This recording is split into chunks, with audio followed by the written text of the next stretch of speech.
Welcome back here to Real Sports Live, and joining me again, as promised, Kevin Narro. I woke him up. These newspaper guys, they work the hours that most don't. They're at the games, obviously, but then you put the paper together. And Kevin from the Valley Morning Star, thanks for joining me here on the morning. Sure, yeah. Good morning, Joe. Good to be here. Let's talk about a little bit of the excitement. I mean, you get a little bit of a break, as does everyone else, as do these coaches, as do these players. But a week from Monday, if you didn't have spring ball, football is here and ready to roll. Right, August 6th is right around the corner. August 1st is volleyball, so we're going to hit the ground running here pretty soon. And I just can't believe how quick the summer went by. I mean, we're already talking football, and I know none of the teams in our area did spring ball, so we really didn't get that fixed. But I know once July comes around, that's when you know you're starting to get closer. Once you see I know Harlingen, they have their strength and conditioning in the month of July. That's when you know you're getting a little bit closer, and now we're just a couple of days out from August, and I think I'm ready to go. Several of these coaches are now utilizing this strength and conditioning to transition right in. I mean, they all use the month of June as their final tune. They give somewhat of a break in July, but Kevin, most of these coaches are now utilizing strength and conditioning as, it's not an official start to football, but in many ways, it's a start to football for these players. Right, and then that new UIL rule that allows them to practice, 2 hours a week. So now you're starting to see teams really start to actually implement that in their programs. But it's not only just in football, you're seeing it in all sports across the board. You're seeing that being used more this summer, more so than not. But yeah, everybody's here, you're right. I don't know where these kids are going, but there's a room full of football players here, and I'm starting to see a lot of familiar faces, and you kind of get that bug going just a little bit. Yeah, they're herding them outside for some additional stuff that's going to be going on. Here at Hacienda Ford in Edinburgh, they're going to have activity throughout the day. They'll end up eating here later on, and I hope they bring us a plate because we got here early to set up. Kevin, let's just talk about it in general as we get ready for the 2019 season to kick off. In talking with just a couple of coaches. I was talking with Coach Marie Chilar and the coaches from Mission. Is this maybe the definitive, quote, year of the quarterback for the Rio Grande Valley as we start the season? I think so. Although every year it seems like we have a number of guys that can really do it. And, of course, last year we saw a very special year with Landry Gilpin. Of course, I don't think we hadn't seen anything like that in quite some time. But this year, there's a lot of familiar faces at the quarterback position. Will there be a guy that stands out? There may be one or two, but I think this year you're going to see maybe 4 or 5 kids really stand out, opposed to maybe just 1 or 2 guys in the past.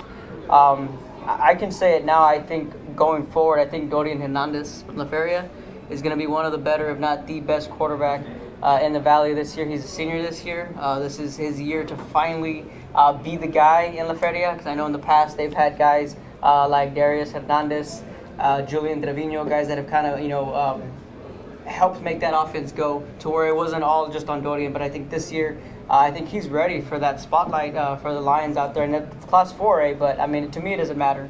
We had Kai Money a couple years ago when they're Brownsville St. Joe and their taps.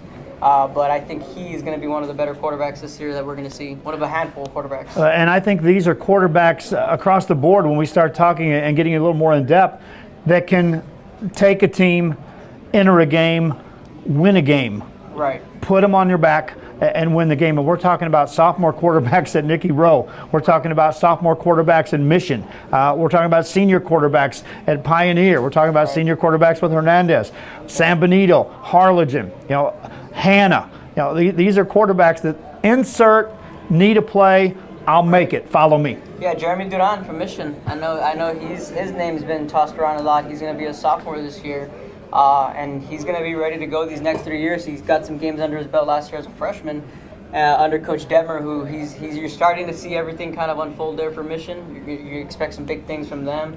And in 32-6A, the unique thing about that is every single quarterback is back in that district, whether they'll be juniors or whether they'll be seniors. But I think that's one unique thing. I think that they say that they're the only district that has every single quarterback back.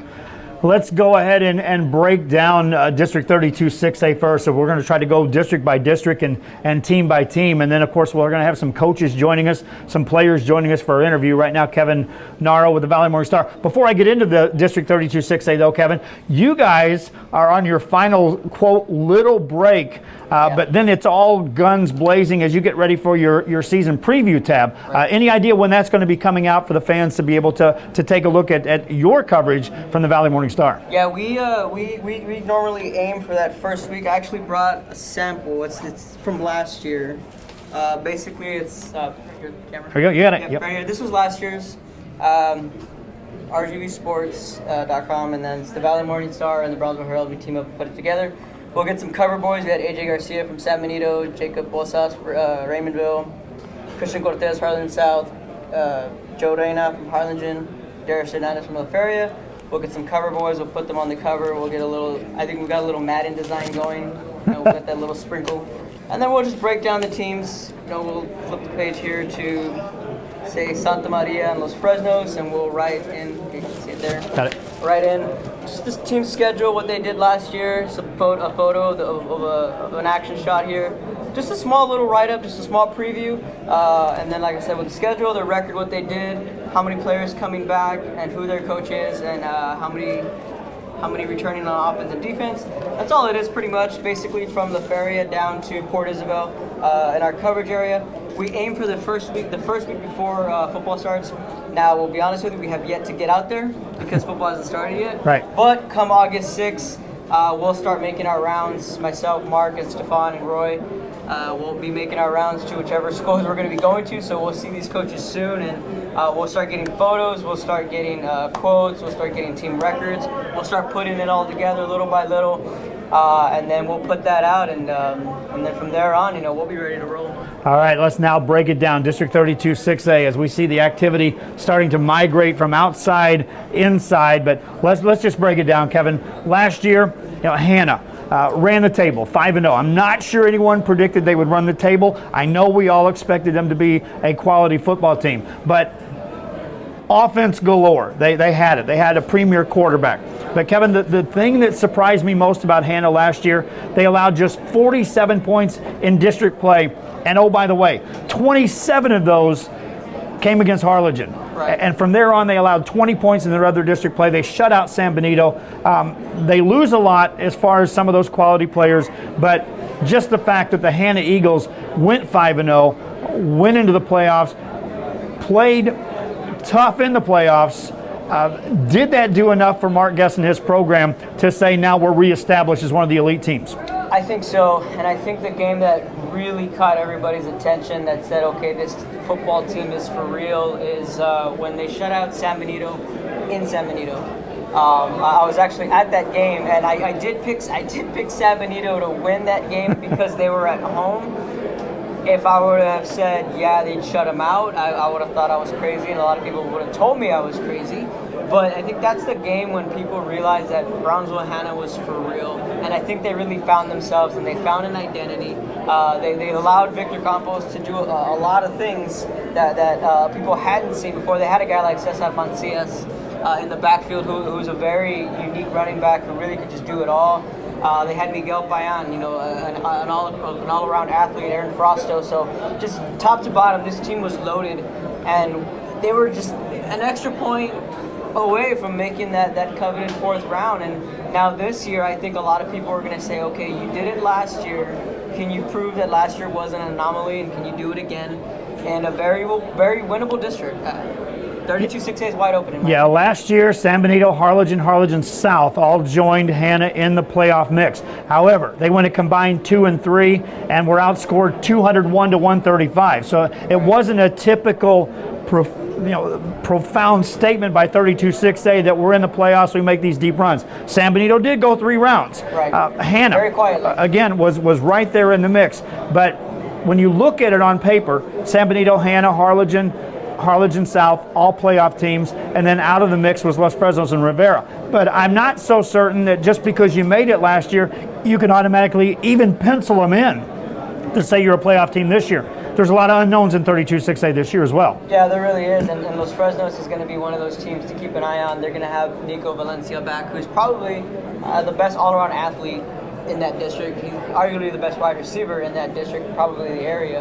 But they got a lot of injuries last year. Los Fresnos did. I know when they came back from Odessa, when they played Odessa Permian, kids came back hurt, and that was kind of what derailed their season, was injuries. And I know they're getting a lot back. And Coach Brown, in the time he's been here, he's been in the third round twice. I think this is his fourth year now in Los Fresnos. So that's a team you cannot count out because of the fact last year they just had so many injuries, and teams were able to take advantage of that. So they're a team that's going to be in the mix. Harlingen South. They made the playoffs last year. Coach Ritchie's, I believe it was his third year. They're getting David Torres back. He's going to be a senior this year at quarterback. So if you're going to talk about Browns-Mahana, I think you would have to pick them to win that district because they have Victor Campos back, who's going to be the best quarterback in that district. But the question is, who's he going to throw to? Who's he going to hand the ball off to? But I think, and who's going to protect him? Right, who's going to protect him? Most important, who's going to protect him? But with a guy like Victor Campos, him being who he is, and he also had a great year on the basketball court, so we know he's an athlete. I think what they can do is really just unleash him, let him do his thing, kind of the way Mission Veterans let Landry Gilpin roam free and kind of do his thing, because he's that good. And Landry Gilpin was about what, 5'11"? Yes. More or less. Victor Campos is 6'2", so he's got a little bit more size on him. So I'm expecting some big things from him, and I'm expecting Hannah to win the district this year. Just one of those quarterbacks, like I said, that is going to be able to come in, say, get on my back, I'll win this game for you. Right. Can't win them all, but he can certainly make the plays to get the win. Key measuring sticks for 32-6A, if you're ever looking at a district that says we're willing to go and play elite competition to get ready for district play, 32-6A is among the top, if not the top team in being able to do that. There's reasons for that, in that other districts just simply don't have the games to schedule. When you're talking about a Mission Vets or something like that. But 32-6A, Hannah out of the gate, is going to be playing Vela in a non-district game.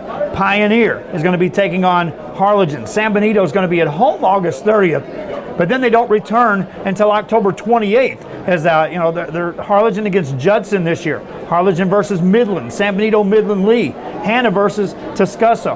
Los Fresnos is going to play at Montwood in El Paso, and then they're going to be at LBJ in Austin, and then at Permian, and then they're going to play at Vela. So you talk about the non-district action for 32-6A. And Kevin, when you say I want to get elite competition to get ready for the season, there you go. Yeah, and that was the big storyline last year. After the realignment, when we seen that 32-6A was going to be a 16 district, was going to be different.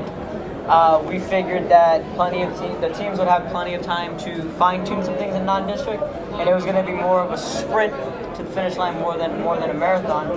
And then we seen the non-district schedule. We saw how grueling it was. But for San Benito, all those games are going to be on the road. Their home opener is the first week against Cal Allen. After that, they're all on the road. For a month, a solid month. The San Benito fans will have to, get on the bandwagon and travel to go see their team play. Serious travel. Yeah. These aren't close games. These aren't games in the Rio Grande Valley. These are elite competition. And again, you concern yourself on one aspect, and I know Coach Gomez says, yes, I want to go up against quality competition. But Kevin, they have to look at what happened to Los Fresnos last year. Right. You go against quality competition week in, week out, your depth had better be there, because there's going to be some dings, some dangs, and some players are going to have to sustain some injuries, play through those, and then get well again for district play. Yeah, and remember Harlingen didn't get to play Judson last year with the weather and everything. So that game got pushed back. That game didn't happen. So I know the Cardinal fans are a little excited, although it's going to be at Judson. I know they were excited to host them, but it's going to be a lot of fun. And then especially with Harlingen, they've kind of fallen off the map just a little bit by Cardinal standards. I know the year before they missed the playoffs. Everyone was losing their mind last year. They righted the wrong. They made the playoffs. But I think they're putting themselves in position to win a playoff game this year. Speaking of the quarterback, with Jaime Galvan. Jaime Galvan is going to be another quarterback that's ready to put up some really big numbers and really have a breakout year. He's going to be a senior this year. He's a lefty. I know Coach Bubba Ledesma, their offensive coordinator. He's had a lot of good things to say about him. He played baseball. this last spring. So he's been around, he's been in shape, and I think he's ready to take that next step, kind of the way we've seen some of these quarterbacks that are ready to take that next step and really, like you said, put the team on their shoulders and do some big things. Players and coaches are going to be filing in. That's Kevin Narro. He'll be joining me throughout our broadcast. That's just a sneak preview of District 32 6A. We're going to break down additional on that district, but right now we're going to take a break. Well, it looks like we're going to be talking a little Tarpons, a team that made the playoffs last year, a team that surprised people in their playoff game. We'll talk of some Tarpon football and more. We're here at Hacienda Ford. It's the annual kickoff show, the third annual in conjunction with High School Sports Magazine. This is Rio Sports Live. I'm Joe Bowling, Kevin Narro, and many more guests joining us throughout the day here on Rio Sports Live. Alpha Men's Primary Care is a full-service men's practice specializing in healthcare issues. Call today for an appointment.